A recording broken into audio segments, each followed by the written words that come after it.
Elaine Kamarck. I'm a senior fellow in governance studies at the Brookings Institution.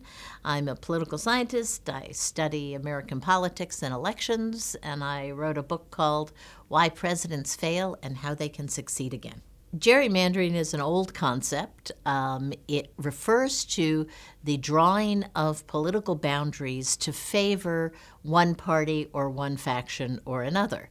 It was first done in 1812 by a guy in Massachusetts named Elbridge Gerry, and he drew a district to favor his own political party that looked like a salamander.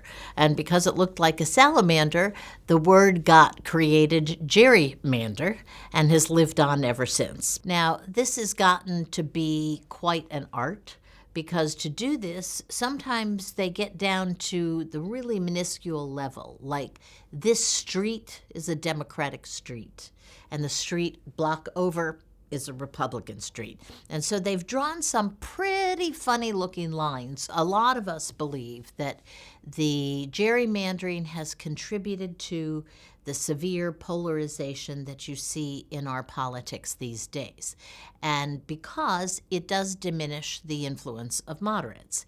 The big reform is to mandate contiguous political districts. In other words, districts that make sense as communities, as opposed to a district that wanders down a highway in North Carolina, which is one of the more famous gerrymandered districts. So the courts are now working through that. We will have a Supreme Court decision in June. The other reform that is out there is to take the drawing of districts out of the state legislatures and give them to independent commissions.